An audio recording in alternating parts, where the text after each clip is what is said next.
the Braves from Octorara.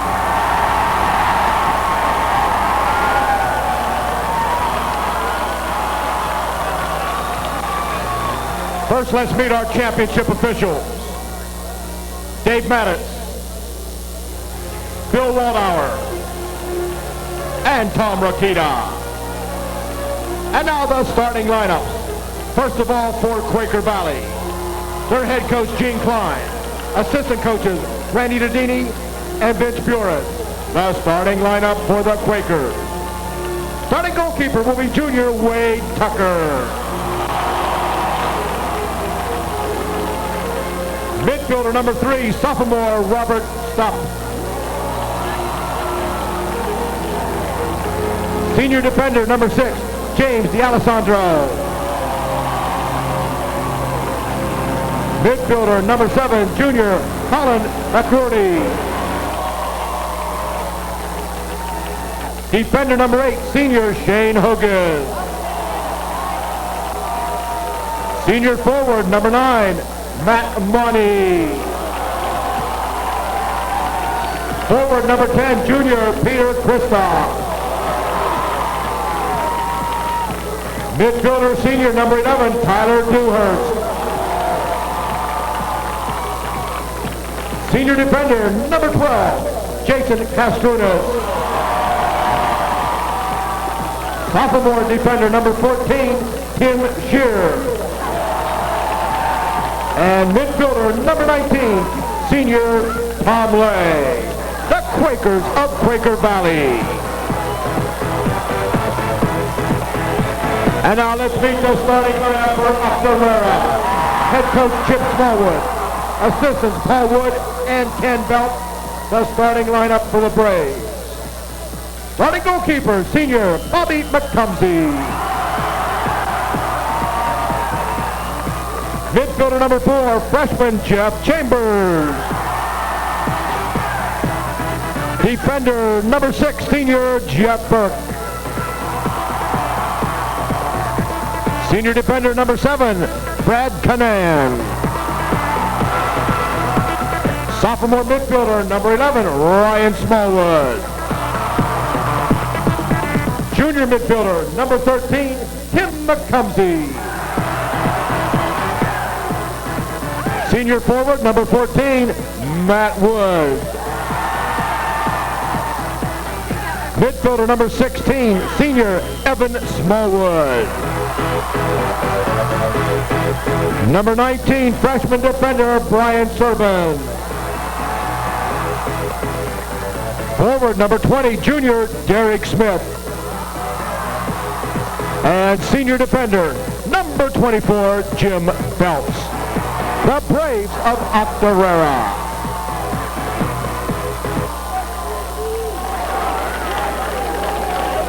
And now, ladies and gentlemen, we ask you please rise as we pay tribute to the United States of America with the singing of the Star Spangled Banner to be sung by Northern Bedford High School senior Melanie Clapper.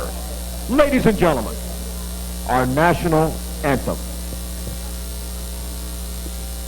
Oh, say, can you see by the dawn's early light what so proudly we hailed at the twilight's last gleaming, whose broad stripes and bright stars through the perilous fight o'er the ramparts we watched were so gallantly streaming, and the rocket's red glare, the bomb bursting in air, gave proof through the night that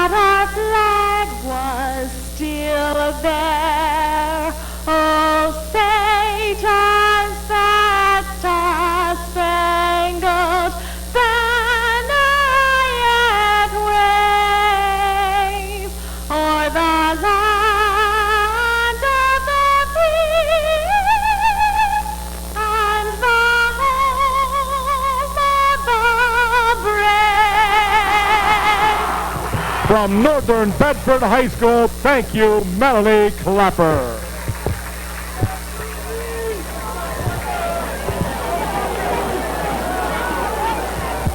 Well, we're all prepared for the tip-off of this AA championship final between Quaker Valley Quakers and Octorara Braves. And given the response of the fans down there, I think I have to give the edge and noise factor to Octorara here early in the cheering sessions.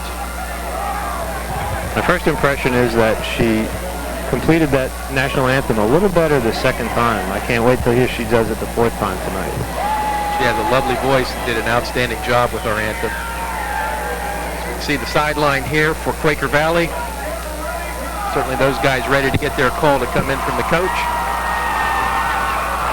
First two impressions of Octorara today is the bleach blonde hair. I had a team that did that a couple of years ago, and I said, hope you realize that if you lose, you're just going to be a bunch of losers with bleach blonde hair. But they didn't seem to mind. The other thing is that there's a couple freshmen starting for Octorara, which is unusual in a boys game, not so unusual for girls, but for the boys it's tough to picture that most freshmen are not usually physically up to the task, but coach has confidence in them and he says that they should do well. Boy, to be able to have some youth to play in a game such as this allows you to have a connection for those teams to come over the next 4 years. It certainly is an honor to be starting in a game such as this as a freshman. Ready for tip-off now. Here we go by Quaker Valley in the black. Sends an immediate long ball down to the left corner, which Octorara looks run out of bounds for the first throw-in of the game to be taken by Octorara.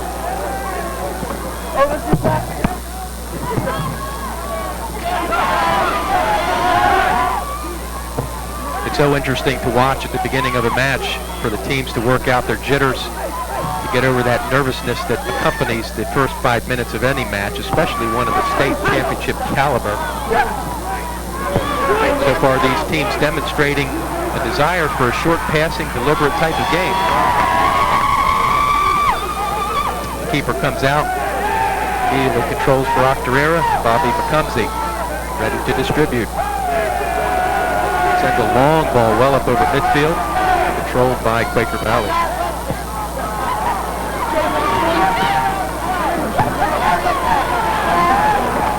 I think we just saw a demonstration of how slick the grass is. It's going to be very difficult for any team with speed, which is a strength, to be able to utilize that speed as best as they could today with the wet grass. It's hard to make those quick cuts.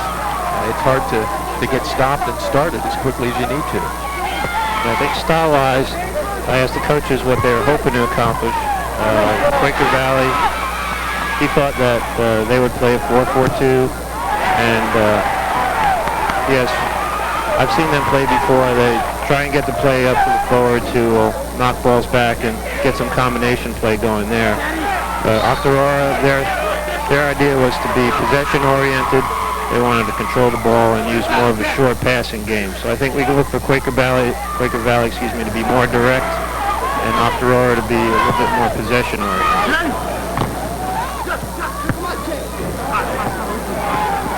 My early instincts tell me that we're in for a good match today. Both of these teams, with regards to athleticism and speed and strength and size, look pretty identical. The play very much has been consumed in the midfield, which is a sure sign that we're in for a hard-fought battle today. First good sign is that we've gone longer in this game than we did in the others before we saw the goal. So hopefully this will be a little tighter match than that first one.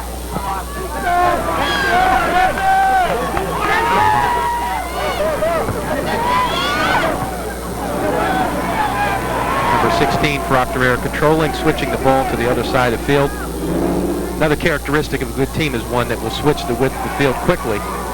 That's something to watch for early. I guess to help the viewers and us to get a picture for what's going on, I asked the coaches also who were the players that they felt were the ones that they thought were the keys to the game for Octorara. He felt that Evan Smallwood and Bobby McCumsey and Tim McCumsey were probably the keys. Derek Smith would contribute, and Ryan Smallwood. So Octorara, he felt that they would that there was no particular one player, but he felt that those 5 or 6 players would have to be the ones that would have to do the best jobs for them to succeed today. As far as Quaker Valley, he said that Colin McGordy at midfield and Shane Hogan in the defense tries to push up a bit. That Pete Christoph up front was their strong player. Number 10 for Quaker Valley says the goal scorer. And Tyler Dewhurst also out of midfield was a player to watch. So we'll see if their coaching predictions come true as the game goes on. One thing that I'm impressed with immediately in Quaker Valley is how quickly they move the ball in their strikes. Even their wall passes are done lightning speed.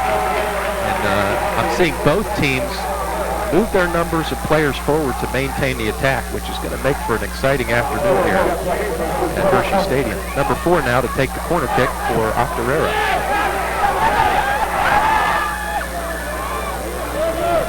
That kick taken by Jeff Chambers. Another corner kick coming from the other side by number 11, Ryan Smallwood. Appears that he's going to be taking this left-footed.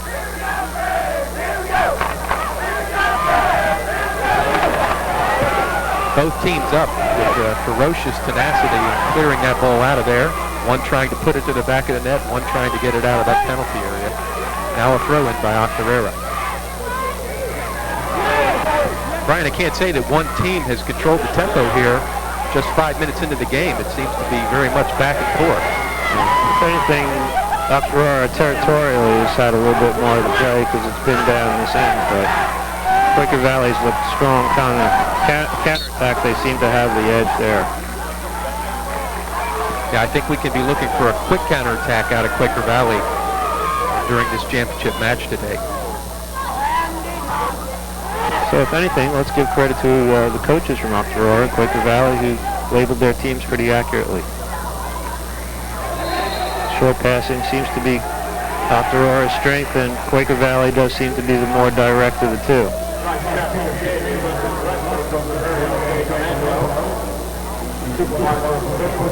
If Octorara only knew how difficult it was to have announcers identify them with all blonde hair, maybe they would have given us a Dennis Rodman on some and a brunette on another, but we're looking at all blondies down there for Octorara, which is going to limit us to looking at numbers only today.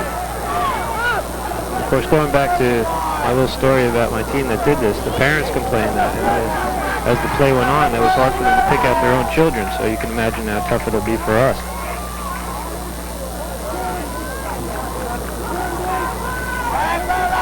Octorara comes in as District 1's number 1 seed with a record of 23-2, while Quaker Valley comes in at District 7's number 1 seed, a team who's been here many times in the past with a record of 24-2. I might add that Quaker Valley is on a 21-game winning streak.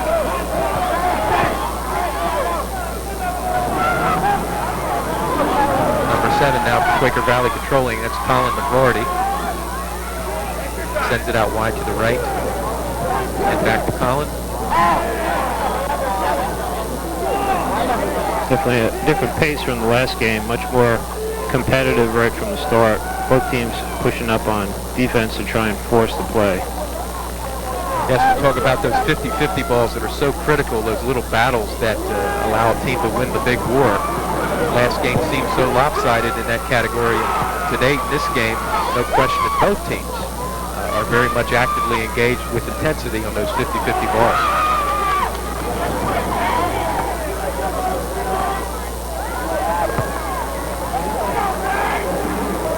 Number 6, Jason D'Alessandro to the throw-in. Octorara now trying to build an attack with very little numbers.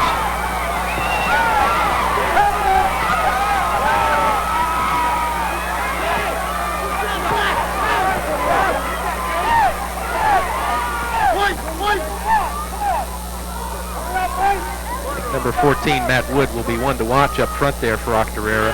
He was the receiver of that pass, and just a demonstration of his footwork and explosiveness leads me to believe that we're in for some action today from number 14 up front there.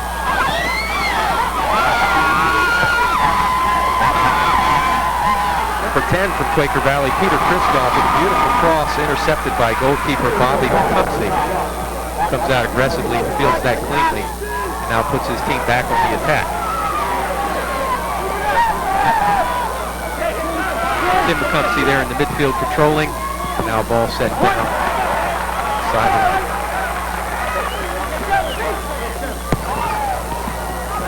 Derek Smith, number 20 from Octorara, seems to be a critical part of this offense as well. Had many touches on the ball thus far. Viewers are going to have to definitely be patient with us here, Brian, as we're trying to sort out all the blonde heads. So early in the game, we'll have to figure out who's who. Quaker Valley trying to build an attack down the left side. Number 7 patiently holding the ball, waiting for his teammates to come and support. And with a great deal of poise, playing it back to the defense now. Quaker Valley starts to mount an attack. Number 14 demonstrating explosive speed there, Matt Wood.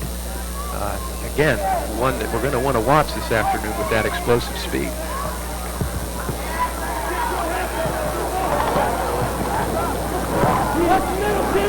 Octorara thus far in the game coming extremely hard and strong and quick to every ball that either is a loose ball or a pass made.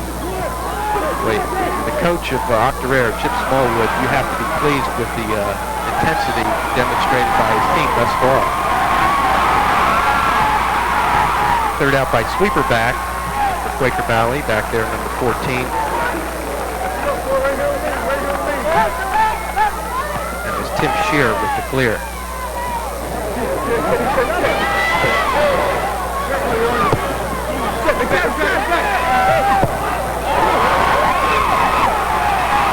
Better-handedly held there. Coach Housley, another thing I can hear all the way from up here, teammates communicating with one another in a positive manner with regards to where their defenders are, how much time and space they have. Certainly as a coach and as a spectator, we can recognize the importance of oral communication to the team during the contest. That's usually a team that most verbal has a well-organized defense.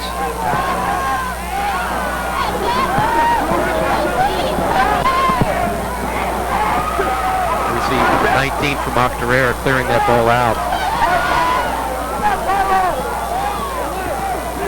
Number 19, Tom Lay. Excuse me, number 19, Randy Thompson.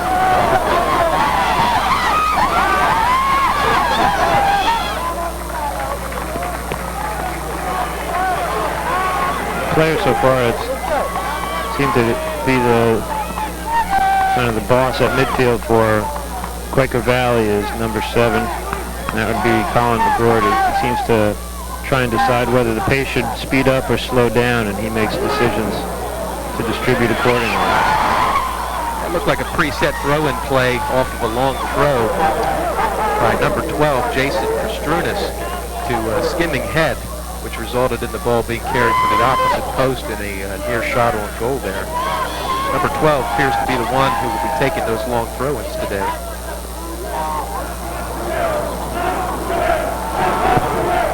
It'd be quite a weapon if you have somebody, especially on a big field like this, if you can get somebody that can throw the ball to the far post.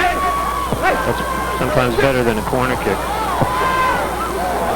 Coach, I don't know about you, but I've actually found myself in contests where it would have been more effective to play the ball over the end line and concede a corner kick than to give up a throw-in in the attacking third, which can be made with such pinpoint accuracy.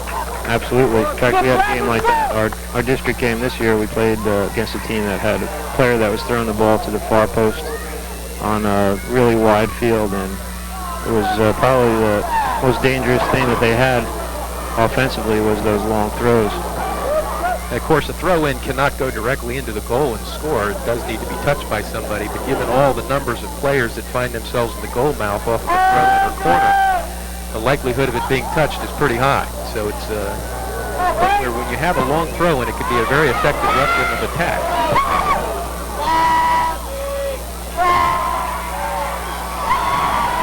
Opportunity developing here. Very good opportunity by Quaker Valley. Goalkeeper came out of the cage, and shot made just wide to the right, believe it might have been shanked a little bit. Certainly with that ball being wet, the grass being wet, it's going to take some adaptation. Number 10 just missed that shot wide to the right. Definitely a good level of play so far. I think see the first 14 minutes that we played.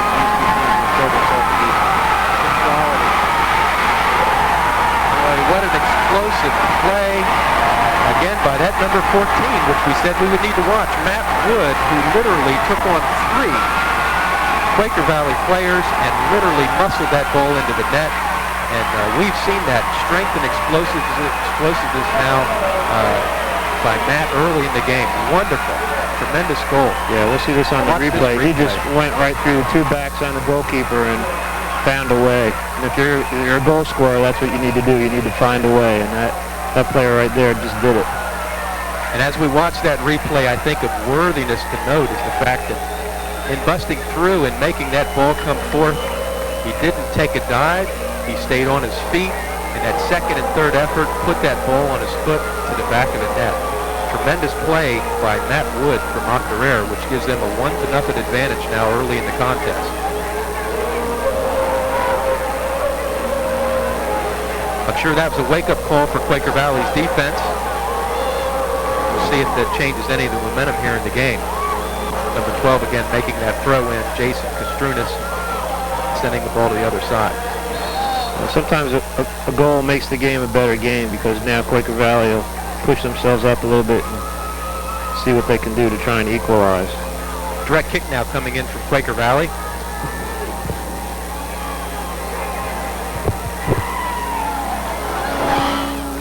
Long ball sent across the goal mouth. Out comes the keeper.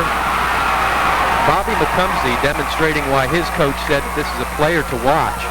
In the middle of heavy traffic, grabs that ball cleanly with his hands and makes a statement that he's here and it's going to be a presence in today's game.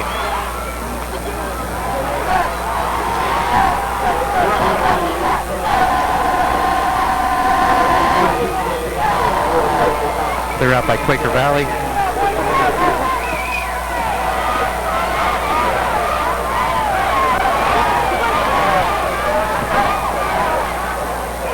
Watching this contest thus far is like a good boxing match. These players going toe-to-toe, head-to-head, and 50-50. Now an opportunity developing for Quaker Valley. Number 10, Peter Christoph just shanks again to the right. That makes 2 opportunities now that he's had within 2 or 3 minutes, and I would think that Octorara is certainly going to step up and take notice that number 10's presence back there is very dangerous. Peter Christoph. Yeah, I'm gonna go down on record saying that.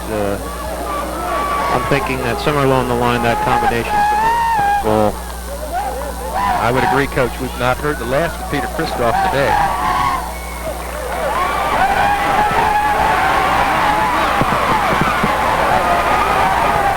Octorara now with the throw in.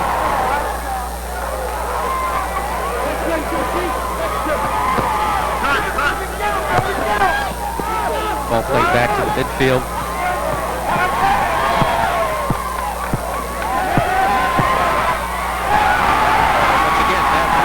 His presence, number 14 up front. Winning balls don't appear to be within his reach, but by mere effort, speed, and explosiveness, making his presence very well known.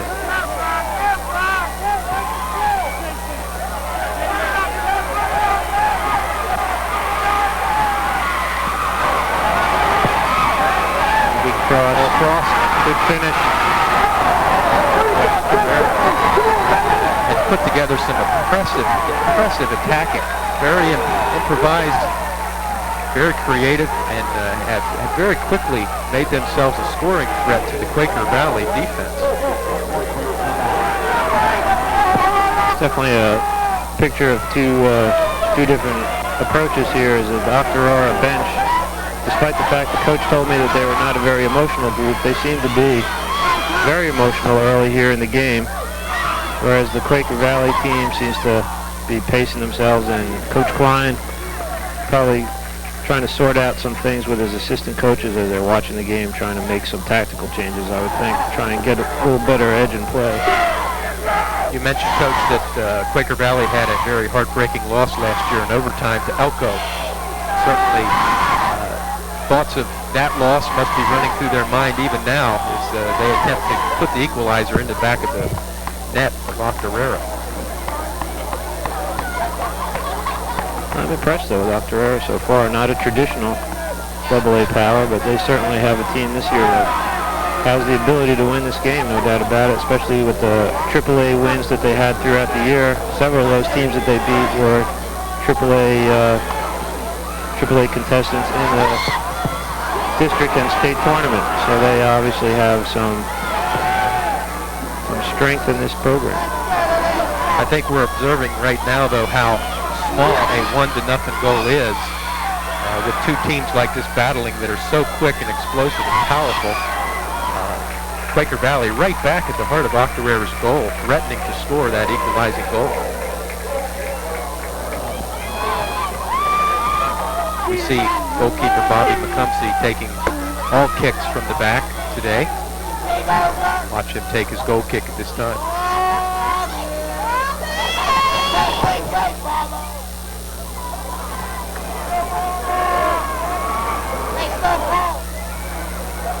One mark of two teams being very well emotionally prepared for a game is the fact that any ball coming down from the air is not fielded by just one player, but two contesting players up on head balls, up to field those 50-50 balls.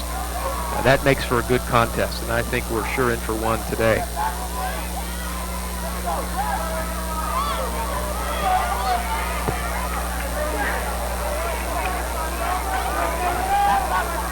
Quaker Valley's journey to this championship today started with first-round defeat of Mercyhurst Prep by a score of 3-0. They in turn then defeated Westmont Hilltop by a score of 4-1, and East Allegheny, which is a crosstown rival up there in the Pittsburgh area, by a score of 2-0. That's they outshot East Allegheny 14-6. I think probably now for the first time in their state championship journey, they're facing an opponent that's going to be plenty of them to handle today.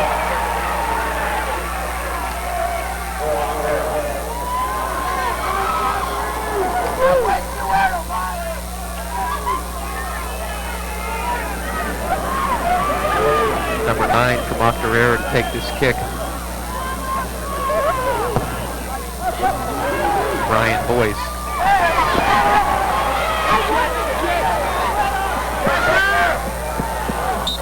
Throw in Quaker Valley. Again, number 12, Jason Kastrunas taking the majority of those throw-ins on this side. Again, another opportunity developing for Octorara. Stirred by number 12, Jason Kastrunas.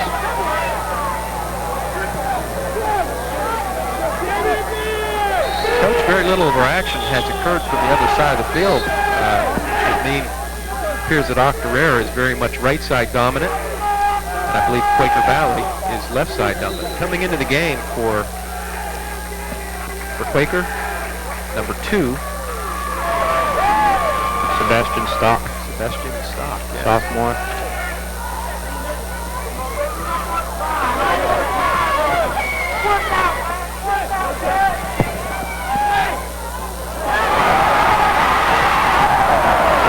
Saved by the goalkeeper, but they're not out of the woods yet down there.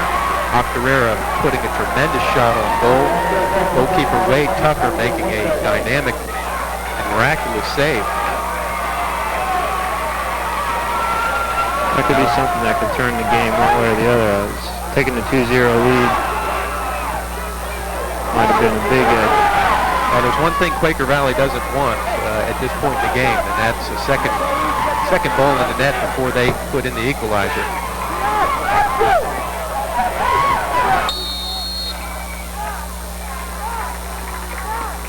I have to give the edge in striking power right now to Octorara. It seems like their attacking third has been a little bit more effective today than Quaker Valley, although Quaker Valley has had their share of opportunities that have been missed as well.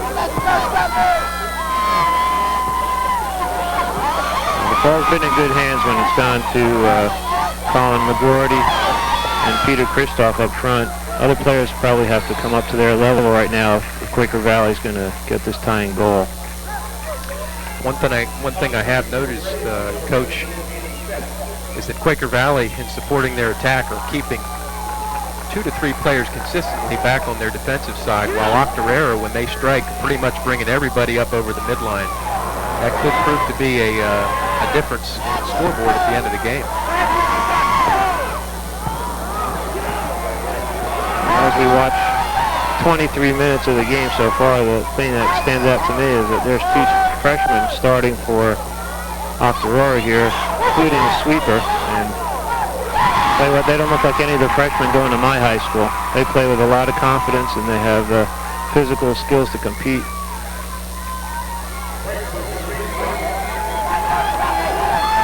Whatever they have in the water in Octorara, I think I might want to get some of that. Take it home with me. Bottle me up a few gallons as well, Coach. Set play here from Quaker Valley. Number 16 trying to get around the corner there. Hits the ball just over the end line. I've noticed now for Quaker Valley, number 16, Dave Baker, has been number 18, I guess, has been a factor out on this side already for the attack. That would be Dan Henning for Quaker Valley. He's had a couple opportunities to send balls across the face of the net.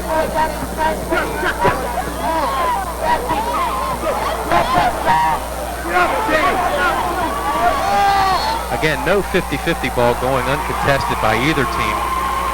And fans now starting to get in a little bit emotionally to the game and some of the calls made by the officials, which I guess is normal high school athletics from our spectators. Well, we have a big following from Octorara here tonight, so see if they have any influence on the game. Number 12, Jason Pastrunas to take this kick, sends it into the middle.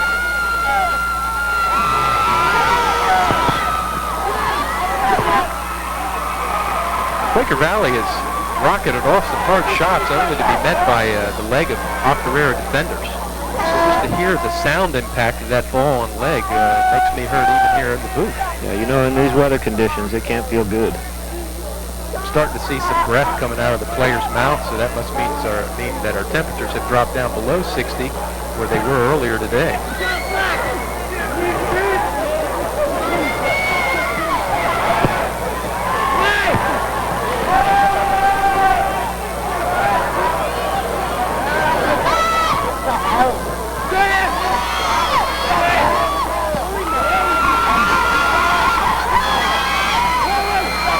Quaker Valley trying to build an attack.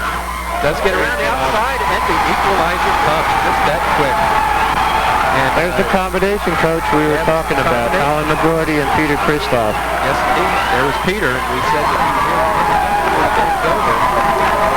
Thus we have it, folks. The plot has been set for what will be a barn burner, it appears, today between Quaker Valley and Octorara. That goal coming at 14:47. Off of Colin McGroarty to Peter Christoph. A lethal combination, as we see on the replay. Well done, Quaker Valley. Player who contributed to that, won't get his name in the scorebook, would be Matt Mooney up front, who came back, checked back, and laid that ball off to help build up the play. And that goes unnoticed a lot of times. That's what we call the assist to the assist. Also for Quaker Valley, I think worth mentioning is the fact that Jason Pastrunas has touched the ball an awful lot early in this game and has proven to be a factor in Quaker Valley's maintaining possession. He's running his left side out here. It appears to be left half.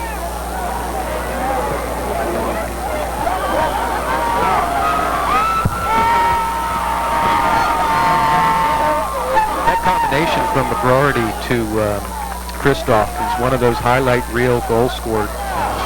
Most goals scored in soccer I call ugly goals, not that they're ugly, but that they just aren't highlight reel capacity. That one, however, as quickly as it developed and the combinations that led to it, was a thing of beauty. Well, usually this time of year, too, the teams that make the finals and any team that's in the playoffs has enough ability that defensively they're not going to give up much, and you don't expect to see anybody score a pretty goal like that. Here comes that long throw by Jason Pastrunas, this time to the foot of an Octorara defender.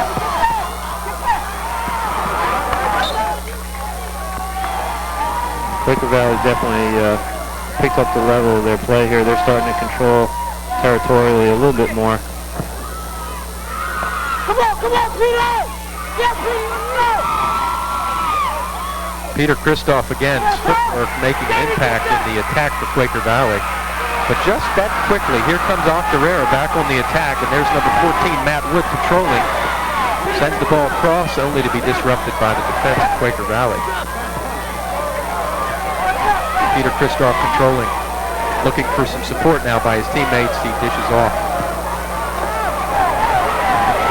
Ball just over the sideline.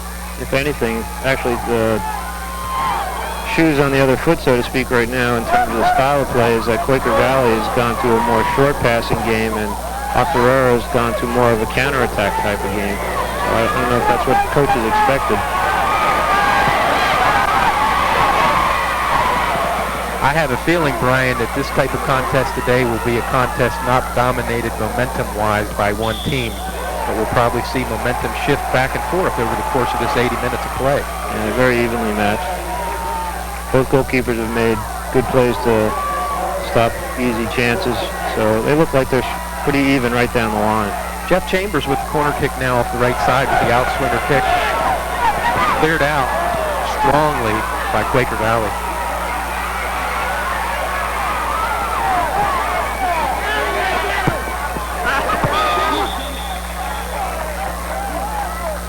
Number 9 up front there for Quaker Valley, Matt Mauney, appears to have some footwork as well that might prove dangerous to the Octorara defense.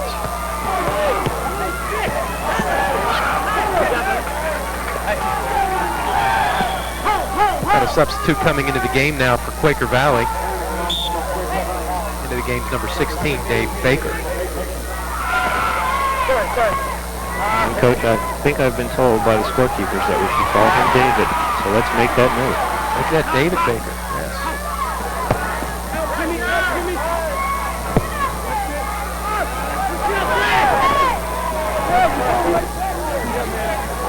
And the pocket of fog floating across the far side of the field.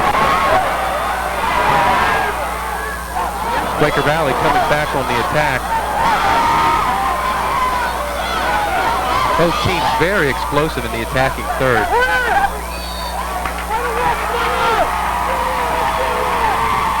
It's like a corner kick yielded by Octorara to Quaker Valley.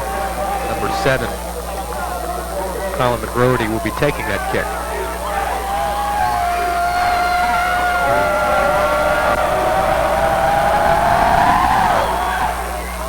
Good service.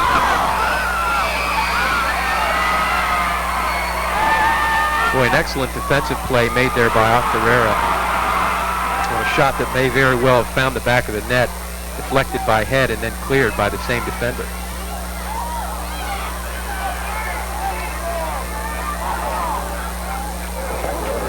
As you observe the middle of our field from goal to goal, you see that it appears to be a little bit ripped up and muddy. That's a result of a District 3 football championship today between Manheim Central and West Perry, won by Manheim Central in overtime by a score 28-21. But the grounds crew here at Hershey has done an admirable job of rolling the field and making sure that it's very playable for our 4 soccer matches to follow that football. Yeah, it doesn't seem to be an issue for the game.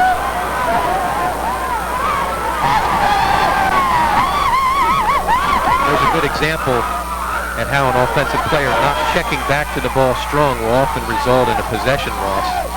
There, Octorara giving up the possession to Quaker Valley as a result of a player waiting on a pass to come rather than checking strongly to it.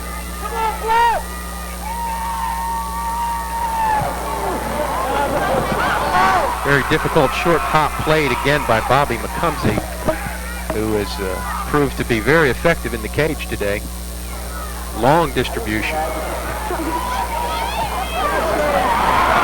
Well read by the player from Octorara. Picked off that miscontrolled ball. You agree, Coach, that Quaker Valley's defense has tightened up quite a bit since that first goal. It seemed to be playing with a higher level of concern for the attack of Octorara. Yeah, there's definitely been less opportunities. In all fairness to the fact that they did give up the goal, it wasn't really a possession by Octorara that resulted in the goal. It was just a great individual effort from Matt Wood to chase down a loose ball and going to fight his way through the box. Quaker Valley now trying to mount an attack down the left side. Sent back downfield by Octorara.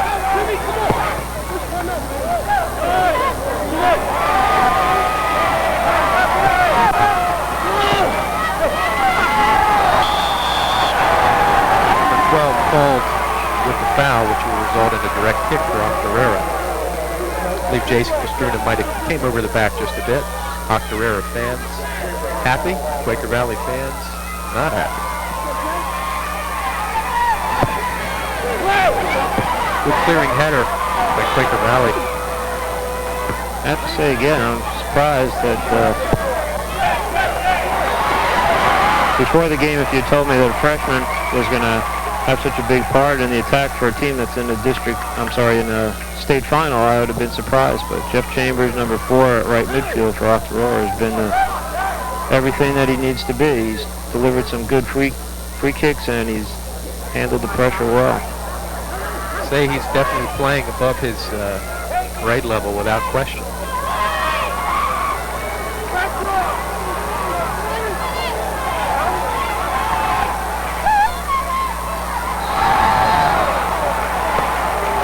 I think we see here two teams where the possession of the ball is changing frequently, and that's not as a result of unforced errors. These are two teams going head-to-head strongly at one another with great intensity, and those individual efforts are resulting in possession changes which seem to come frequently.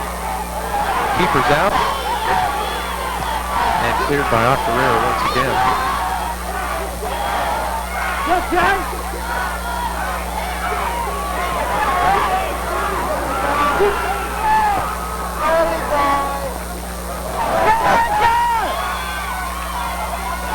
And number 7, Colin McGroarty, has been the key player right now for Quaker Valley.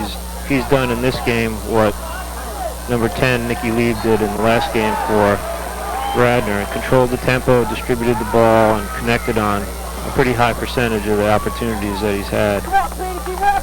Do you wonder if players in this generation seek number 10 because of the great Pele, or is that a lost hero in the world of soccer?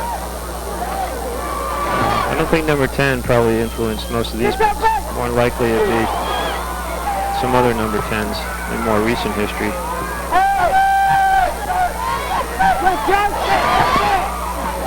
I don't try to date myself by talking about Pele too much. Some of the players on my teams are not quite sure who that is. Like he's a historic figure like George Washington or something. Any fan of the old ABC's Wide World of Sport saw the skier come down the ramp and do the big crash will remember Pele for his scoring his goal and then running to his teammates. I believe that might have been when he played with the New York Cosmos. We've got 5 minutes to go in this first half, and it's been some good stuff. Coach, even my best teams, I would have to say, when I looked at all 11 of my players that I had on the field, there were weaknesses fundamentally, whether it was heading or settling the ball or distributing the ball. I just do not see those fundamental weaknesses on any of these players out here on this field today, even the freshmen. Sound with the heading, sound with the distribution, sound with the trapping. And there we see a goalkeeper, sound with the save. Yeah, I guess you'd have to summarize the whole game so far by saying that a lot of times it's questionable as to whether or not the 2 best teams made it to the final because of the fact that maybe there's stronger teams in one half of the state or the other. But I think right now both of these teams have proved that they're worthy of being in this final. And both teams, individual players, just relentless on challenging for possession. Nothing unsportsmanlike, just good hard play head to head.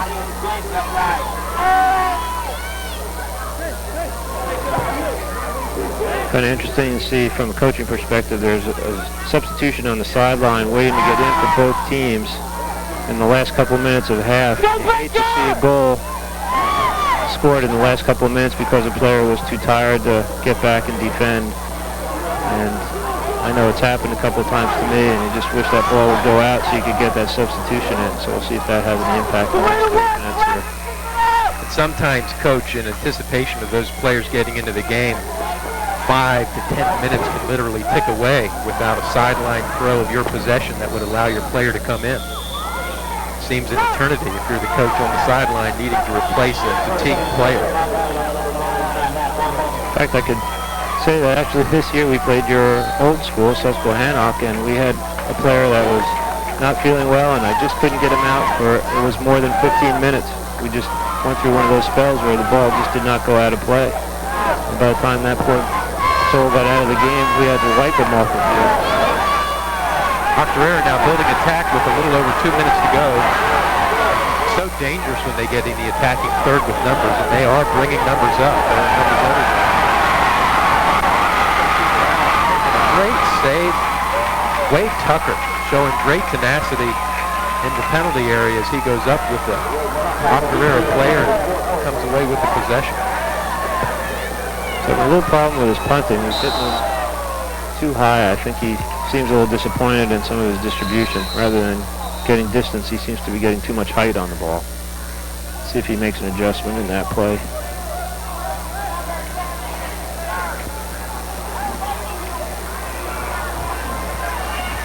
Let's take a look at that last shot that was made, and a great effort by the keeper who went up and then very quickly dove on that ball. And look who's around there just waiting to stick that ball in the net, that Octorara attacker ready to go.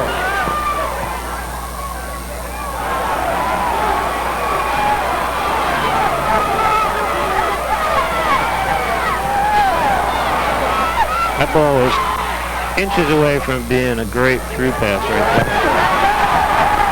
Oftentimes, the difference between a win and a loss in soccer can very well be inches or fractions of inches.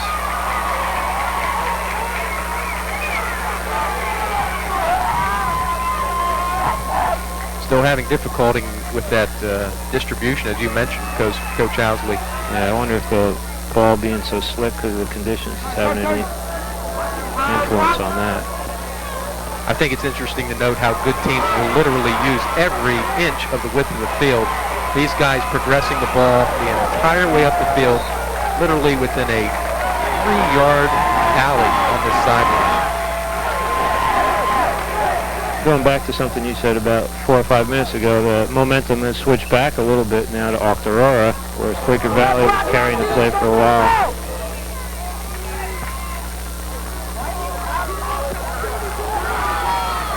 Well, this certainly makes for some interesting halftime talks from coaches to players. Little psychological work to be done by the coaches to make sure that their teams do not let down one bit, because I do believe that this may very well be a team that carries the most momentum, will be the team that walks away with this state title today.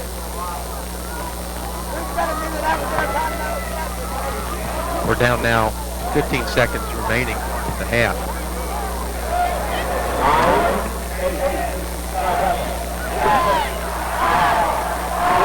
The players are content now to walk into halftime with a 1-1 tie. Makes for an exciting second half, which we anticipate will be just as exciting as the first. I'd like to remind you that this state championship contest is being telecast to 2.5 million homes in the Commonwealth, thanks to the Pennsylvania Cable Network. For those of you enjoying this event at home, welcome. Well, Coach, as we head into halftime, we'll take a break here and be back for the second half, what proves to be an exciting contest between Octorara Braves and Quaker Valley Quakers, who right now are in a stalemate at 1-1. See you second half.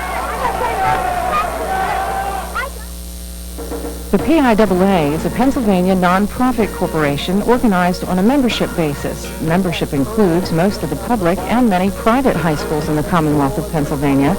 The PIAA develops and enforces rules which are authorized by the member schools to regulate interscholastic athletic competition. The PIAA was formed in 1913 by a group of high school principals to establish uniform rules, eliminate abuses, and place interscholastic athletics in the overall context of secondary education. The purposes of the PIAA are defined in Article 2 of its Constitution. They are to organize, develop, and direct an interscholastic athletic program which will promote, protect, and conserve the health and physical welfare of all participants, to to formulate and maintain policies that will safeguard the educational values of interscholastic athletics and cultivate the high ideals of good sportsmanship, and to promote uniformity of standards in all interscholastic athletic competition. The PIAA believes that the student athlete is best served by a system which emphasizes the amateur, educational, and character-building aspects of high school sports, a system which recognizes that athletics is not the driving force, but rather that students are in school primarily to obtain an education. The membership of the PIAA consists of approximately 1,300 schools, divided almost equally between senior high schools and junior high middle schools. Of that membership, approximately 150 are private schools. Nearly 250,000 students participate in interscholastic athletics under the PIAA each year, placing Pennsylvania 7th in the United States for the 1997-98 school year. The four major areas in which the PIAA currently operates are the following: establishment and enforcement of rules governing the eligibility of high school athletes to participate in interscholastic athletics. These include rules for academic performance, attendance requirements, transfer students, pre-participation physical evaluations, age, and amateur status. Organizing and operating 27 post-regular season playoffs and championships in 10 girls sports, and 31 post-regular season playoffs and championships in 11 boys sports. Adopting the playing rules for each sport under its jurisdiction, with the exception of bowling, golf, girls lacrosse, rifle, and tennis. All other playing rules adopted by the PIAA are published by the National Federation of State High School Associations, of which the PIAA has been a member since 1925. Registering and training officials to officiate at contests in which the PIAA member schools participate. Nearly 13,000 officials are currently registered with the PIAA. The PIAA's principal source of revenue is the sale of tickets to its playoffs and championships. Gate receipts enable the PIAA to operate without taxpayer financing. The PIAA also provides services to its members on a day-to-day basis through its headquarters in Upper Allen Township, Cumberland County, near Mechanicsburg, Pennsylvania. The PIAA assists member schools and families by providing the student-athlete with opportunities for achievement. It would be easy for us simply to work with PCN to offer these telecourses, and that would be it. In other words, a student tunes in, they interact with the instructor, they get their transcript, they're done. We believe that a college experience should be much more than this. And so we have developed a full range of services, advising, counseling, the bookstore. We're working on student activities as well. If students have a problem, whether it's a personal problem, whether it's a problem in the course, we believe that there should be a telephone number that they can call, toll-free. If they have access to the internet, they can get into our webpage and ask one of our counselors, one of our advisors, one of our tutors for some additional help. And so we've put additional resources into this area because we're not doing this simply to generate additional revenue. We're doing this truly to help people to be more successful. For more information, contact Montgomery County Community College at 1-888-636-MCCC. Hello, and welcome to the Pennsylvania Cable Network. We're delighted to join with you in celebrating high school athletics in the Commonwealth. Everything that we do here at PCN, from our daily coverage of the General Assembly to programs exploring manufacturing, from carriage of significant Pennsylvania events to our satellite distribution across the state. All of this is made possible by Pennsylvania cable television companies which carry our network on their channel lineup. Often at PCN, we list the names and service areas of local cable TV providers. These are the community-minded companies which voluntarily pay a monthly fee to cover network programming and operating costs. PCN receives no state funding. We are supported instead through the generosity of cable systems which make PCN available to their subscribers. In watching high school sports on PCN, we hope you'll remember the commitment of Pennsylvania cable television companies. They're the ones that make this network and today's programming possible. Homework Help on PCN is a live 2-hour interactive call-in program for students in grades 1 through 12. State-certified teachers will work through math and science questions with students. 5x times 3 gives you 15x. And Jesse, what do you get if you add the 2x and the 15x together? 17x. That's exactly what you want. Homework Help on PCN airs throughout the school year on Sundays, live at 5 p.m. I'm James J. Duratz of the Pennsylvania Cable Network, and I'm here with my wife, Helene, today because we have some exciting news on the sports program. And Helene, I got to tell you that I'm really shocked that you're here to talk about sports because you're constantly complaining about too much sports on programs and you can't get me to do anything. Well, Jim, would you like me to give you an explanation to that? Yes, I would. In my view, too many sports events today are based on salaries and other cash considerations. There is no spirit. With these high school championship games, and remember, Jim, we'll be viewing the telecast of the girls' events for the first time. Yeah. You see spirit, enthusiasm, the desire to win, just good fellowship at its very, very best. And remember, Helene, this is the championship games we're talking about, and it could be the last hurrah for so many of these young men and women to represent their schools. That's a very interesting point, Jim. Why don't we take this opportunity to invite our good Pennsylvania friends to join us in viewing the championship games of both our young men and women on the Pennsylvania Cable Network, PCN. Sounds like a wonderful idea, Helene. Good, we'll see you all there. And now, live from Hershey, PCN's exclusive coverage of boys' PIAA soccer championships.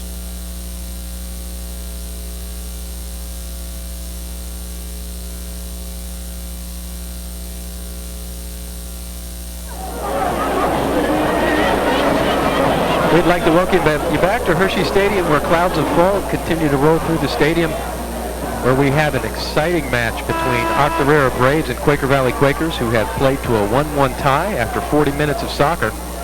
And we're set for an exciting second half as we've watched intensive momentum shift back and forth from team to team. These contrasting teams, Octorara, who this is their first time to this big dance, very much wanting to bring home a state title, to District 1 as their #1 seed. And then we have Quaker Valley, who have returned to this state championship now many times with recent titles as early as 1996 and 1995, who very much want to establish their own identity as a 1999 team that is very much dominant in the state in the AA division. So as we prepare for the second half, kick back and enjoy. And I'm joined by Coach Brian Housley. My name's Brian Wilson, and we'll be calling the play for you the second half today at Hershey Park Stadium. See our three officials out in the middle of the field, David Mattis, William Wolfauer, and Thomas Rakita, calling a fine game between two very intense and aggressive teams, doing a good job at maintaining play without interfering with play. Guess we'll have to look in the first 10 minutes and see if there's any tactical changes that they made. I wouldn't think they would change too much. Both teams were playing well, and I would think that they wouldn't change too much about what they did in the first half. I would agree, Coach. Important thing is that both teams come down and not let down at all. This game may very well come down to one play. Might be one player out of 11 that let down for just 1 second to allow a goal or score a goal. Octorara, you see on the right side of your screen, dressed in the white with red trim, will be kicking off, facing Quaker Valley on our left, dressed in the black and white.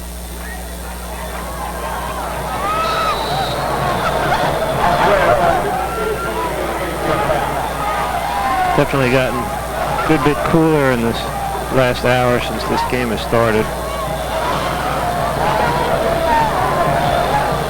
The goals in the first half, Octorara's goal coming first by Matt Wood, number 14, who really single-handedly made an individual effort that resulted in a score, taking on 3 Octorara defenders.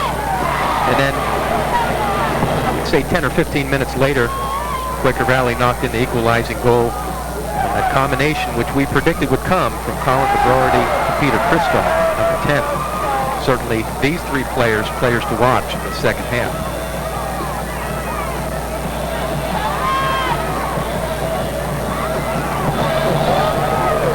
Direct kick taken by freshman number 4, Jeff Chambers, who has demonstrated the poise of a veteran senior.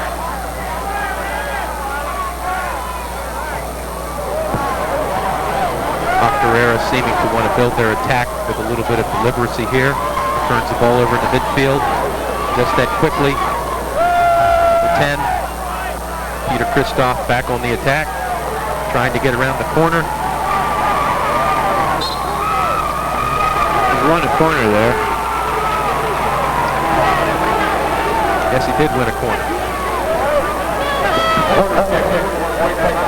Looks like it's Colin McGroarty's going to deliver it here. As a coach, I always hated corner kicks coming in from this side on a right-footed dominant player, which we call an in-swinger.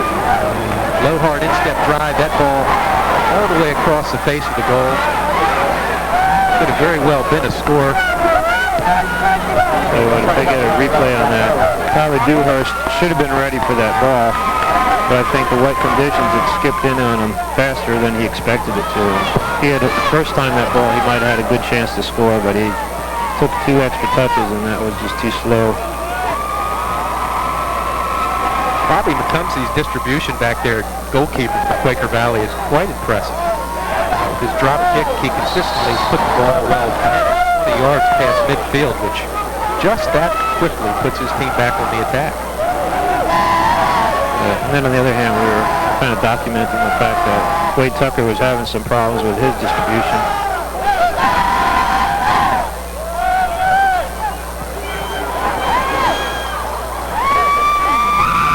Octorara now trying to mount an attack against Quaker Valley's defense, which is cleared out.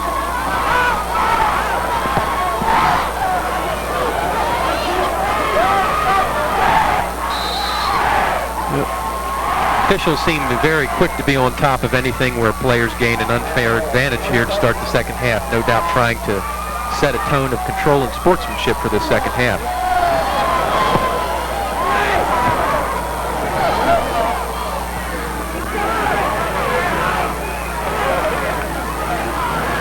Neither team's really gotten much out of their free kick opportunities. I think they're going to have to try and be a little bit more creative than just dumping the ball straight in order to get something out of these throw-ins or free kicks. I think a characteristic of 2 veteran teams, which obviously have 2 veteran defenses, is that scoring opportunities truly must be improvisation. It isn't likely that a team is going to commit a careless error in the defensive third, resulting in a score. Octorara holding the ball the entire width of the field. Quaker Valley's defender doing an excellent job of shielding. That was number 3, Robert Stupp. Yeah, as a coach, you don't like to see that what Ryan Smallwood did there for Octorara is he had really won a throw-in back near the goal and then he fouled, gave that ball away on a free kick.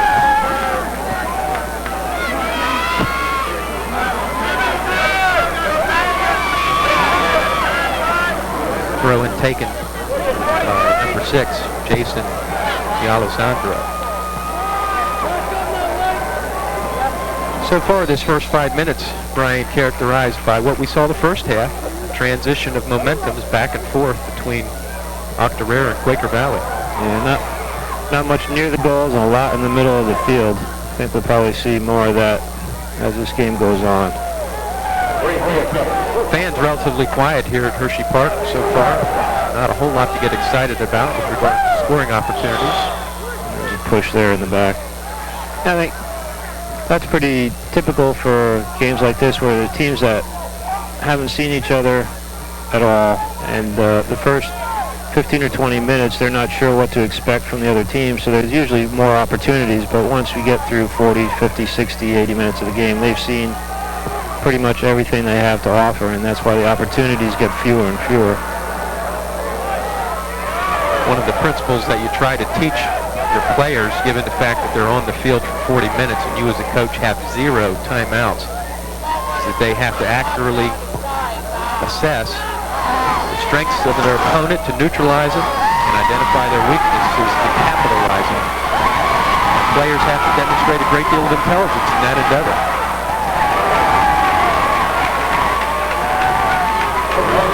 Coach, I was disappointed last year when the rule changed from 20-minute quarters to 40-minute halves. My own opinion is that this is one rule handed down from FIFA to the National Federation. It's not a good rule. I, as a coach, very much still insist that I need that 20-minute break to be able to talk with my team before halftime. How do you feel about that? Actually, on the opposing side, I was usually pretty happy since I really had less to say to them. Have to talk to them 3 times in the game or 4 times in the game was too much. Found like I was repeating myself a lot, saying the same thing over and over again. But in general, I agree with you. And then high school, they do need a little bit more direction. The only real advantage I saw in it was teams that played a lot of emotion, played on a lot of emotion, played in quarters. That gave the coach an extra chance to gather them back in every 20 minutes and really pump them up with some motivational thing. I think teams that rely more on skill and overall ability, they were generally happier to have those 40-minute halves. It seems like there's a small delay in time from the FIFA tendencies that make their way to the high school, about a year or 2 delay, but it seems like more and more we reflect what's happening on the world and international scene in soccer with regards to rule and structure and just the way the game of soccer looks. Yeah, I guess that's a good thing in general here, trying to bring us more in line with everyone else in the world. Well, our high school game was kind of like its own little animal, 20-minute quarters and some of the rules that were involved. Set play hit directly into the Octorara 5-man wall. I don't know about you, but I cringe at that ball in these 40-degree temperatures, wet, smacking at about 80 miles an hour against a bare thigh.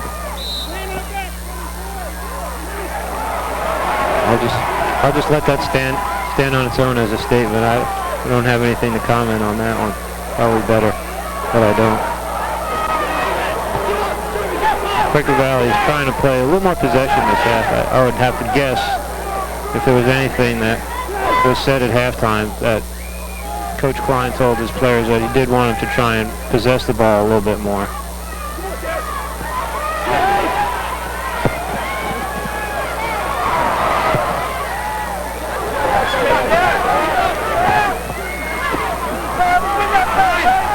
Number 6 from Quaker Valley, James Alessandro, has demonstrated some fine footwork up front as well. Of course, making a pretty large overlapping run given the fact that he's the right side defender. But it seems to be a very strong player back here. Who's coming out here? Looks like Jim Belts has been replaced by Andy Phipps for Octorara. Andy, a junior midfielder defender. There's Peter Christoph, a continual threat up front for Quaker Valley.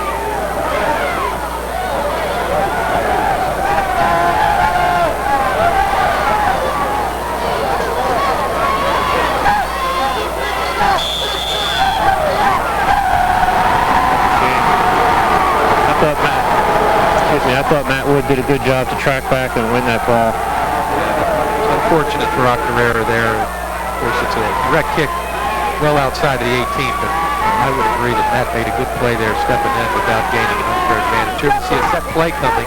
Looks a lot like last time. See what they do with variation.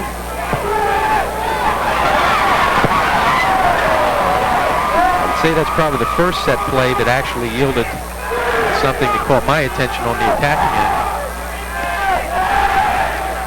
Long throw now coming from number 6, James Alessandro.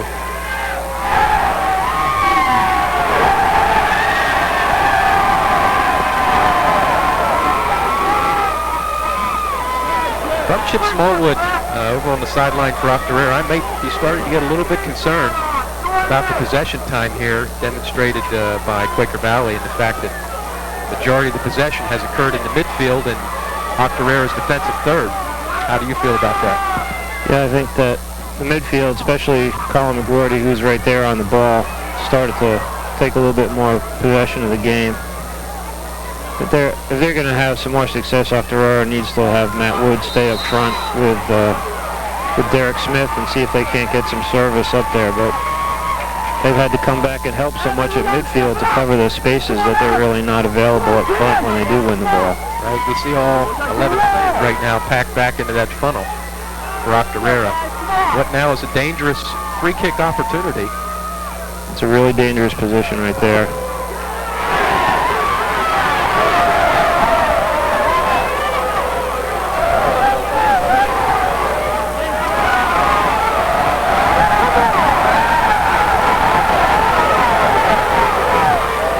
Octorara fans getting a little bit upset with officiating at this point, sensing a little bit of unfair advantage given to Quaker Valley. Yeah, I think their thinking is that Quaker Valley's been more aggressive, but I think that Octorara's playing themselves coolly. They're not getting too upset about the play.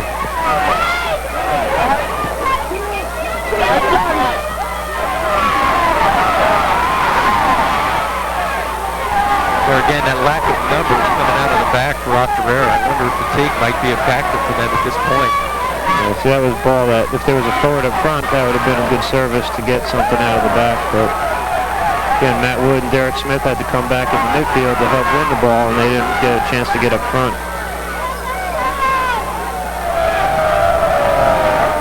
Now switching to the right side to Jeff Chambers, freshman number 4.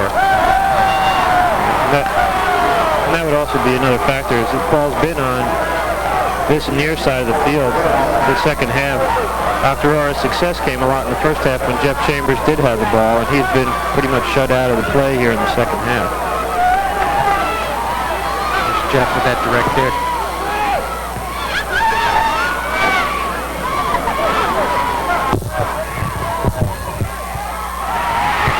Opportunity here. Low back. Very close call for Quaker Valley. They had 2 good chances to get a shot off, but neither player pulled the trigger. That's not going to get the ball in the goal. If I'm the defense for Quaker Valley, I literally quake in my shoes when those Octorara attackers are up there in the midst of our defense. They are explosive and they are hungry. I liken it to sharks with blood in the water. That's the demeanor that they have up in that attacking third. Yeah, I was surprised that, again, Matt Wood had been very aggressive up front. He had that chance to shoot the ball, and he tried to shift the ball back onto the other side of the defender, and he didn't really get a good chance to shoot it. I would have thought he'd just take that first opportunity and try and get it on goal. Sometimes, Coach, those are exactly the things that you point back to at the end of the game and realize that that may very well be the difference in the game. Yeah, a lot of soccer to play, though. Yeah, in these conditions, the goalkeeper, Wade Tucker, for Quaker Valley, hasn't really had to face a lot of opportunities, and especially when the ball is slippery and the grass is wet like this, you have to put the ball on goal and hope that maybe it's not controlled and you get a rebound, that sort of thing.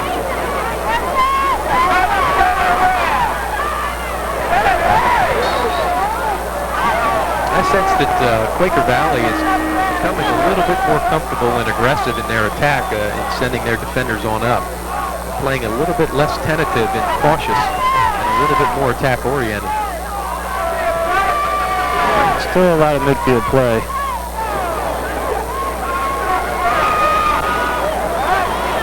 Another nice ball game from Jeff Chambers. He seems to be a catalyst for them, which is unusual to have an outside midfielder be the catalyst, but it seems to be the case for them, and he creates the opportunities.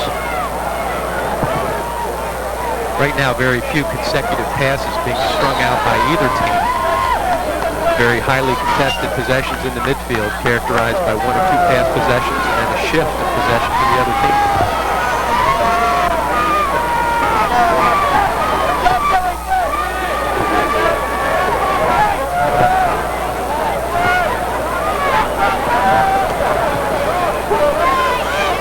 Minutes remaining. This state championship contest is being telecast to 2.5 million homes in the Commonwealth thanks to the Pennsylvania Cable Network.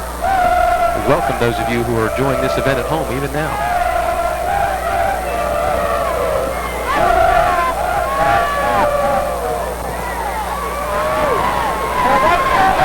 This is dangerous here. Colin McGroarty's running at the center of the defense. You don't want to see that if you're off the Aurora sideline.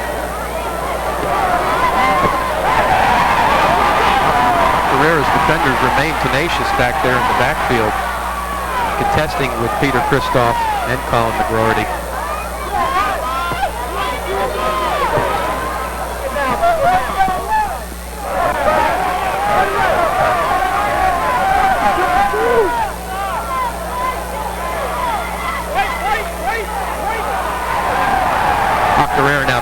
build an attack from the midfield, but once again, a possession change. Coach, more and more all the time, your statement about the teams not being surprised now by what they see from their opponent, yielding fewer and fewer opportunities for attack, seems to be a prophecy coming true.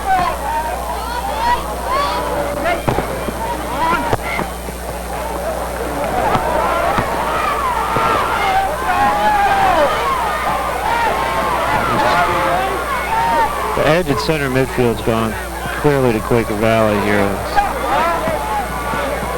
The thing that may turn the game for them is they can get more balls played through McGroarty's feet. He seems to create opportunities. I think on the other side for Octorara, they need to get the ball to their forwards in the final third of the field and let them try and create something. They've done more with their chances than the midfielders have done for Octorara.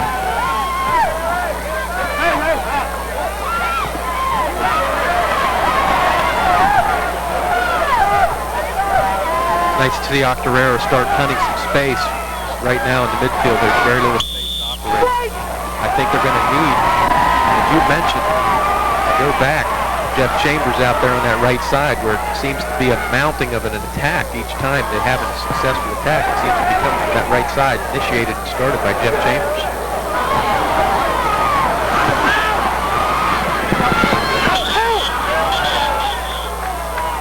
Number 14, Matt Wood, always knocking on that door, putting forth that second and third effort.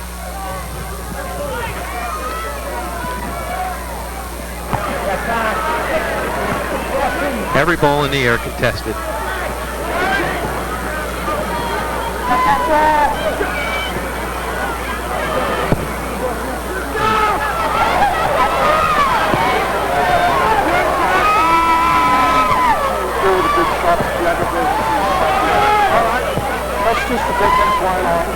James D'Alessandro continues to be a factor on the right side defense for Quaker Valley.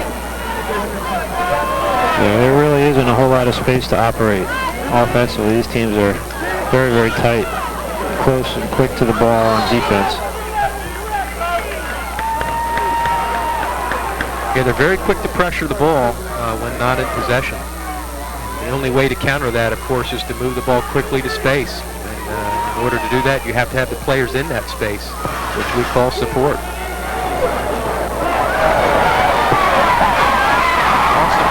Taken by number 7, Colin McGroarty, for probably a good 25 yards, just right of the side post. The element of surprise there, I think, on Octorara, that shot was unleashed very, very quickly by Colin and almost found its mark. One thing that we haven't really seen much of in this game is switching of the play. We saw a lot more of it in the first game when the ball was going outside and then being switched. And I think coaches probably might want to try and get their players to do that a little bit more because the defending is so tight right now. I think switch the field of play, maybe get the defenders on the weak side who aren't quite as prepared for the play when it comes at them.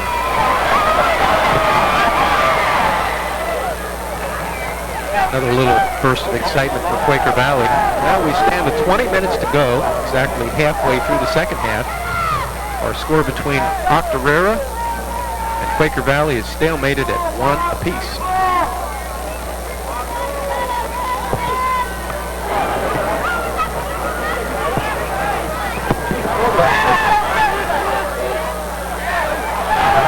Matt Wood again, done a real good job up front. There he is, making the run through. That's Tim McCumsey working down the left side. Brother to Bobby McCumsey, the goalkeeper for Octorara. But just how quickly we see the transition from what appeared to be defense to striking. We have lots of brothers going out there for Octorara. And Ryan Smallwood and his brother, Evan Smallwood, are the sons of Coach Chip Smallwood. So there'll be a lot of celebration in that household if they pull home the trophy tonight.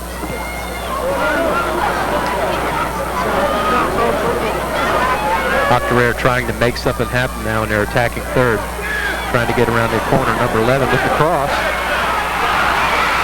Almost.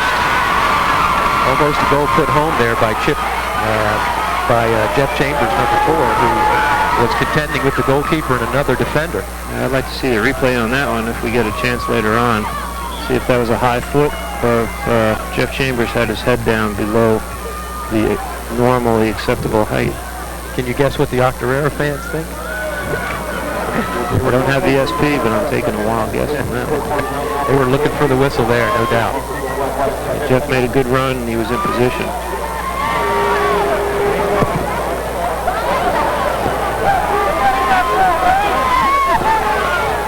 Coach, with the rule change this year of keepers only being allowed to hold the ball for 5 seconds, have you seen that called any during your season? Yeah, early on during the year, officials were making a concerted effort to try and call that so that the goalkeepers would be ready for it. I haven't seen any plays that have been affected by it throughout the year, especially in the last 3/4 of the year. It really hasn't been an issue. Number 13 seeming to hit a relatively stone wall there with Jason Kastrunas from Quaker Valley.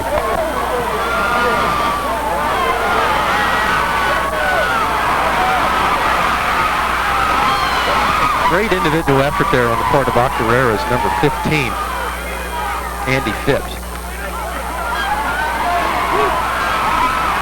There's Colin McGroarty, who seems to find, the ball seems to find him wherever it is.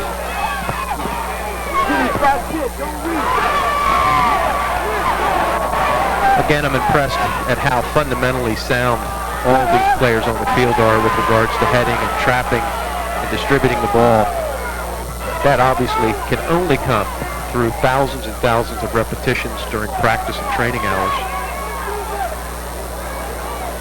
Well, my team's listening to that piece of advice, Coach.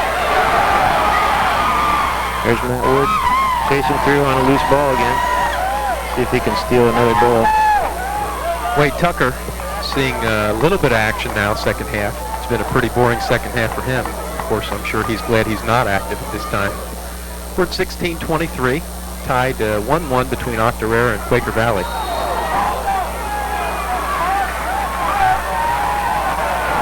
Coach, you have to start thinking a little bit at this point in time that we might be looking at some OT at the end of this regulation half. And I know the teams that are waiting to play in the next game and the game after that are hoping that is not the case, because with that overtime football game, we're already an hour behind the original schedule. Could be some late night bus rides home if we are overtime.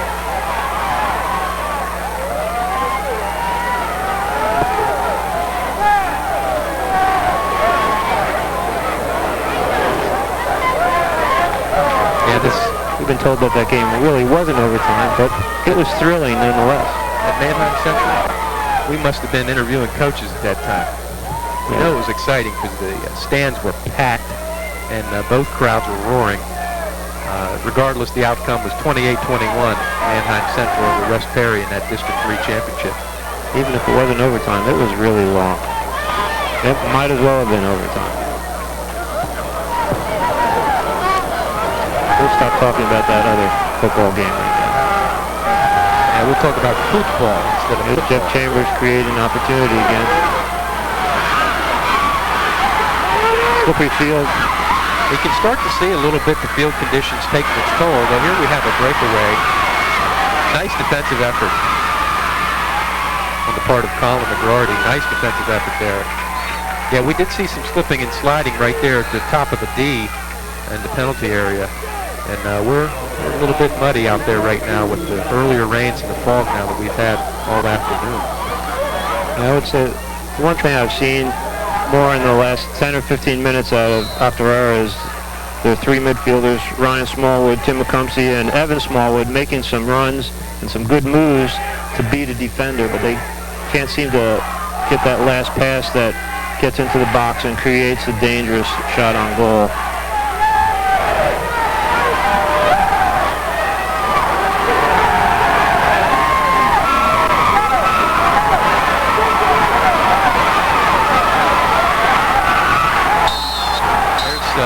There's outstanding demonstration of speed by Matt Wood. That speed which we've seen earlier in the game resulting in Octorara's goal. certainly an explosive and dangerous player. It will need to be a closely marked player by Quaker Valley if they hope to render him ineffective here during this remaining 15 minutes.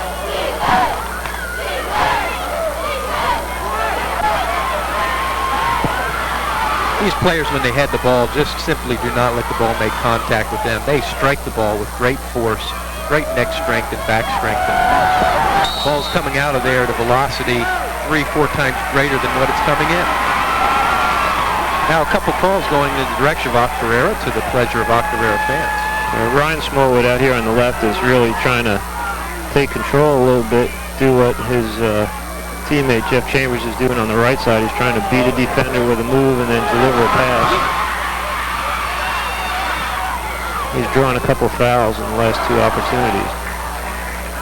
Coach, here again we find ourselves in a position where we've watched momentum with the majority in favor of Quaker Valley. Now all of a sudden seem to shift the last 3 minutes to Octorara.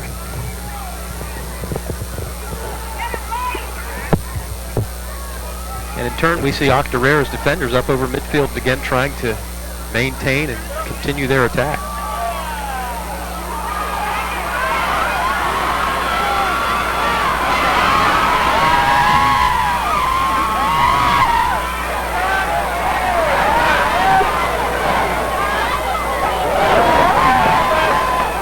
As a unit right now, Octorara's midfield's done a much better job. Again, it's a matter of can they deliver that pass up front. There's the explosive Matt Wood getting around the corner with the cross. Good cross. For no one to be there. There's a good follow-up ball from Jeff Chambers. Yes, for goal. In a goal. Outstanding. Outstanding. Good time credit for the start of that play by Matt Wood getting around the left side down here, number 14. And Jeff Chambers pursuing that play from the right side, putting that assist in. We'll look forward to seeing that replay. Beautiful combination. Yeah, the 2 players that have been doing it all for them the whole game made the goal, and then it was finished off nicely. Take a look at this, folks. Just gorgeous. And the finish by number 13.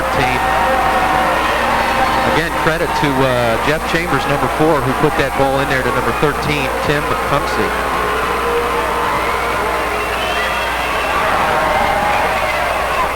Well, oddly enough, we've watched Quaker Valley dominate the majority of this half, but yet they find themselves down now with 11 minutes remaining by a score of 2-1.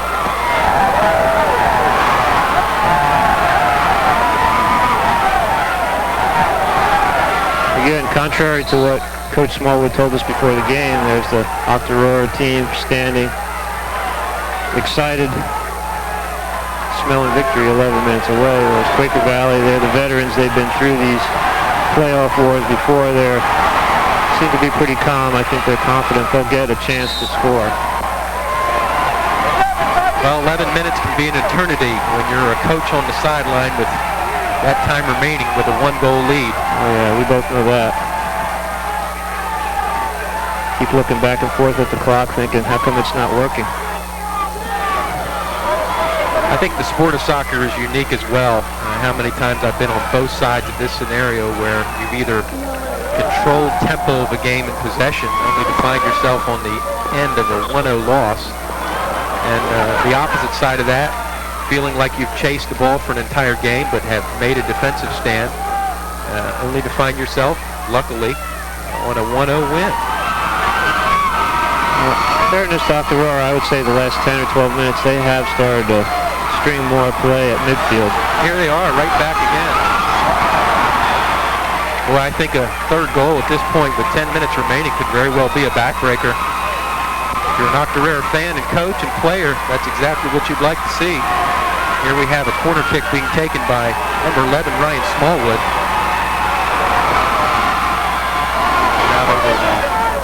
Out over the end line. Those corner kicks makes a coach's hair turn grayer. Yes, as my college coach would say, if I had a gun, I'd have shot you. Hate when you miss those corner kicks and just kick them out of bounds. There's a good opportunities to score.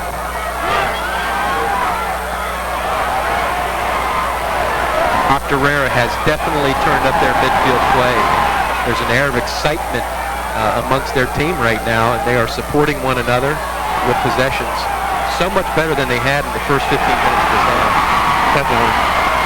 That's a good ball. Ball to 14. That could be the goal. And it's home. Wow. Matt Wood placed that ball across, and it deflected off the foot of a defender into the net. And Octorara all of a sudden finds themselves on the front end of a 3-1 lead. And again, the little things, got to give credit to Evan Smallwood at center midfield. Strong in the tackle, won that loose ball, fed it out to Matt Wood. He did the rest.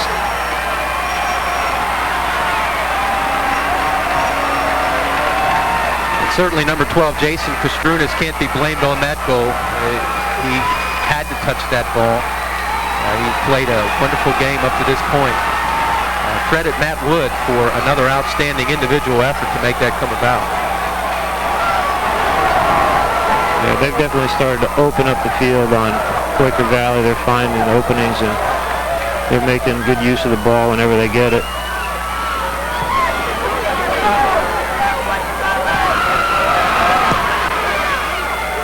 Well, this year, all 8 teams in the state championship finals, we have to say, belong to the City Powers of Philadelphia and Pittsburgh. We had a District 7 versus District 1 matchup in each of these matches today. Looks like Philadelphia, thus far today, is coming out on the front end.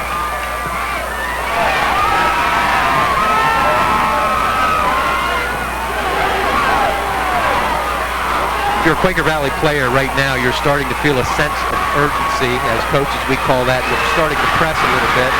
But here again, Matt Wood right back at it. Nice defensive effort.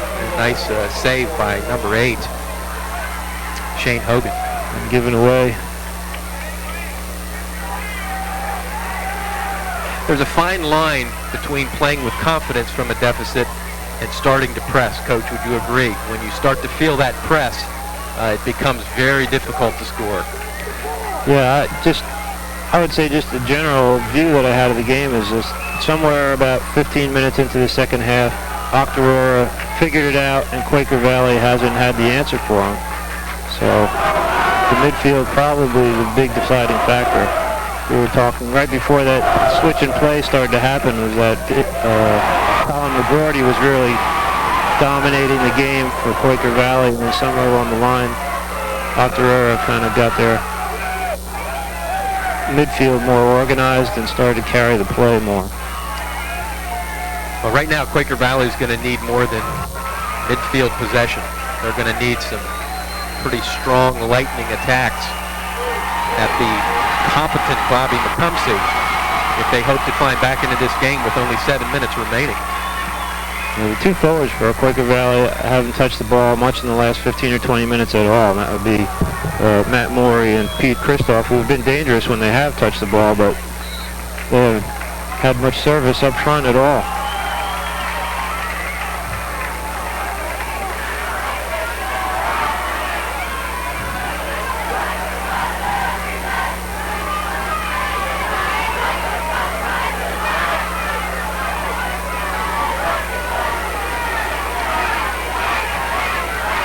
Here again, Octorara with a great service. Wonderful scoring opportunity. That again developing from Jeff Chambers out there on the side, freshman number 4. Pity to District 1 teams who have to look at him for 3 more years. Number 14 with the backbreaker. Matt Wood with a hat trick. Just phenomenal individual effort on his part today, and that one found the right corner of the net. He's a striker that some college coach will be trying to influence to get into his school next year. Very powerful and dynamic. Let's watch this replay. Watch this full volley into the right corner. Great finish. Tremendous. Tremendous. He's been the difference in this half. Well, Brian, I'm beginning to think that this blonde hair back in the hallways of Octorara High School might not necessarily be a stigma next week. What do you think? No, I'm thinking that they're going to be blonde and proud.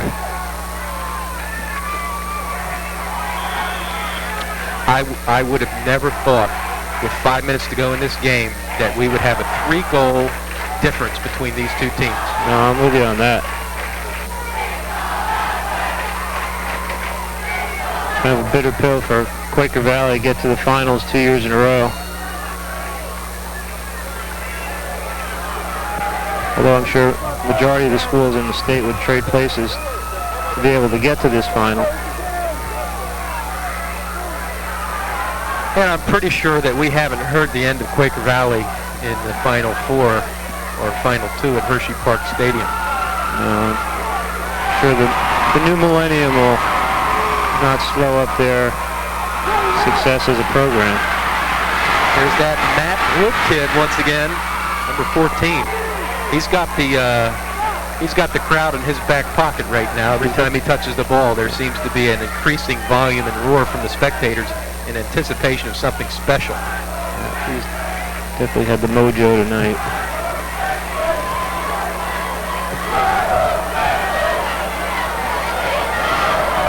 We certainly have to give some compliments to Bobby McCumsey tonight back there at goalkeeper for Octorara. He's played with a great deal of confidence for those times that he's had to make some pretty important saves and some pretty dominating plays back there.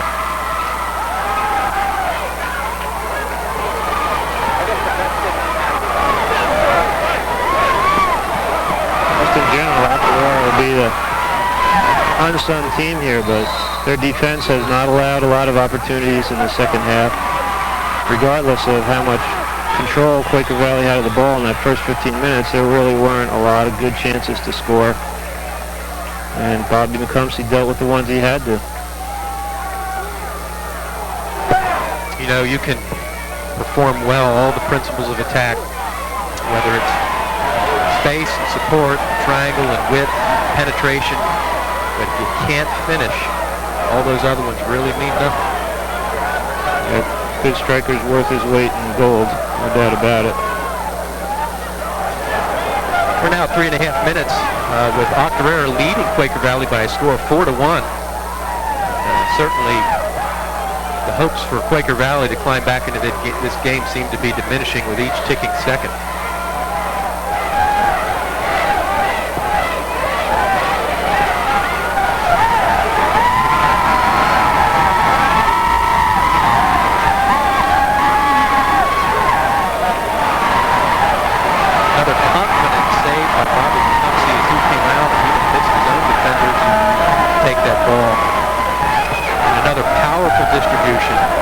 That must be a 60 to 70 yard distribution. Yeah, that went to about the 35-yard line from about the goal line, so that would be a good 60 yards at least on that one.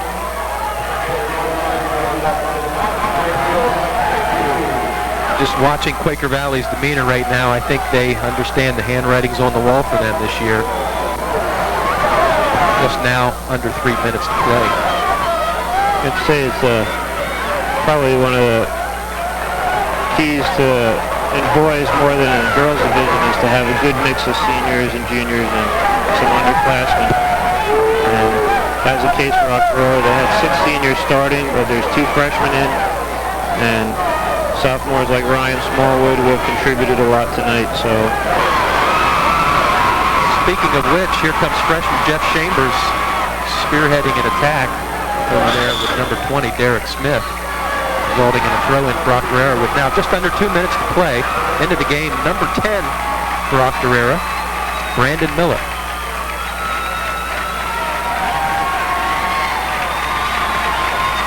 There you see the fans cheering for Octorara, certainly excited and happy about what is about happen for them. Their first trip to a state championship, and they're going to come home with the title.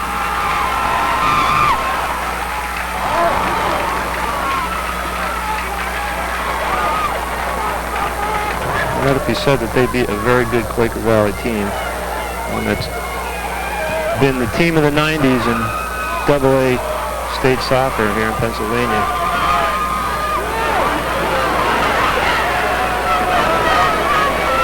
Carrying over the end line, resulting in a goal kick with now just under a minute to play. Quaker Valley taking this goal kick. You can sense the excitement now on Octorara's bench, as well as their spectators. I think they realize a special moment that's now only 45 seconds away. And I think, having described the underclassmen on the Octorara team, I think it's fair enough to say that the two players that combined for the goal for Quaker Valley are juniors, and that's a pretty good core of a team to start with. Colin McGroarty and Peter Christoph have been the most dangerous players all game for Quaker Valley, and I'm sure they'll be back next year trying to start Y2K with a PIAA championship. That's a lot of letters. Let's now enjoy with Octorara as they count down from 5, 4, 3, 2, 1. The PIAA AA Boys State Soccer Championship goes to the Octorara Braves, who win today's contest by a score of 4-1 against Quaker Valley, defeating a perennial power during the 90s, Quaker Valley, and now another state championship coming home to District 1, the second one today. First one being brought home by Radnor, girls AA team earlier. Let's enjoy now as we watch Octorara's team celebrate their win. The traditional pig pile in the middle of the field. Is that what that's called? A pig pile? That's a pig pile. That's a pig pile. I'm sure it's not called a mosh or anything like that. No, without music, it's just a pig pile. Just a pig pile.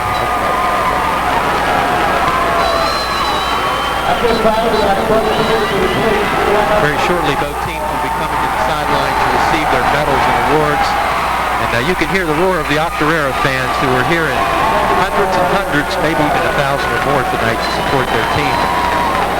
Like another sportsmanship filled game, no cards and no problems whatsoever. So principals and ADs are happy with that. Outstanding sportsmanship, and hats off to the three officials this evening who kept an appropriate lid on the game and were very quick to head off any over-aggressive play that might lead it to that. Well, you're watching PCN's coverage of Pennsylvania High School State Championship sports. PCN's carriage of these state finals is made possible by Pennsylvania cable television companies, which carry the nonprofit network on their channel 9. If you're tuned in live to this championship action, be sure to thank your local cable company for supporting PCN and giving these high school athletes a much-deserved statewide audience. Let's watch now as both teams congratulate one another,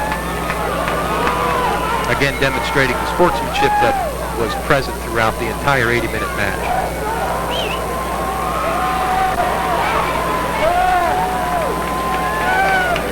Just out of your vision on the television screen, the Hershey Park ground crew already working feverishly to prepare the field surface for the next matchup, which will be the girls AAA state championship final.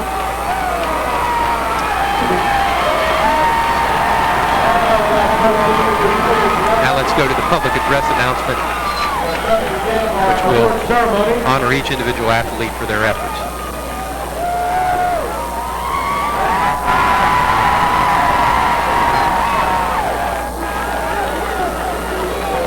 Ladies and gentlemen, the final score of this game certainly not indicative of the closeness of this contest. A tremendous soccer game between two tremendous teams. We now salute a Western champion and an Eastern champion. When you play at this level, there certainly are no losers. And we now salute the Quakers of Quaker Valley and the Braves of Octorara.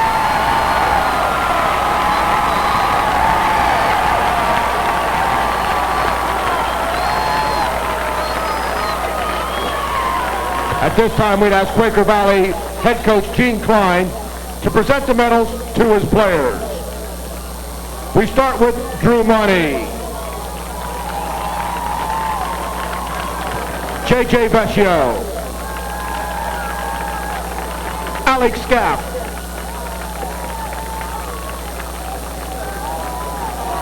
Robbie Haig, Matt Henning,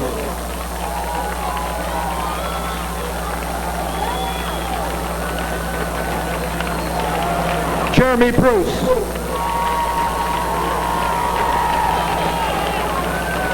Ronnie Bish,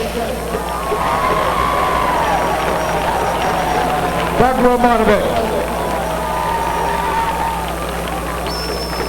David Baker, Derek Bondsman, Joseph McGroarty, Sebastian Stott,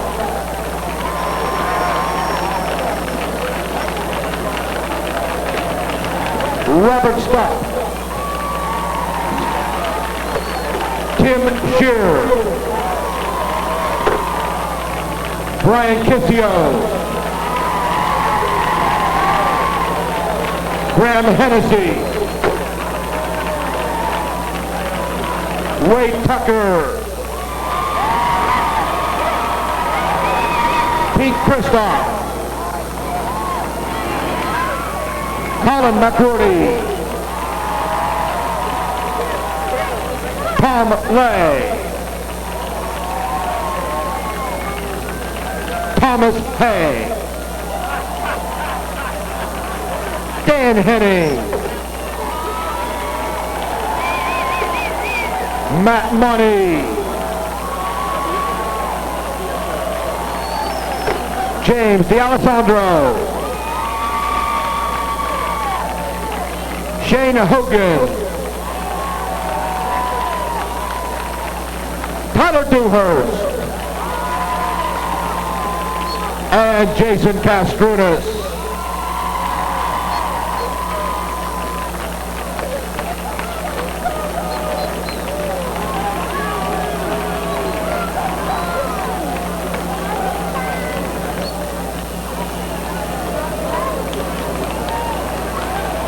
And now we'd ask that the captain, Jason Castrunas, his co-captains, Tyler Dewhurst, Shane Hogan, please come forward as Mr. Mark Byers, PIAA Assistant Executive Director, presents you with the 1999 PIAA Boys AA Championship Trophy.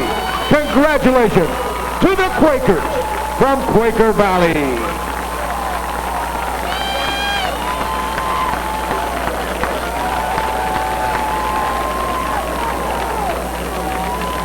And now we turn our attention to the newly crowned 1999 PIAA AA Boys champions, the Braves from Octorara Area High School.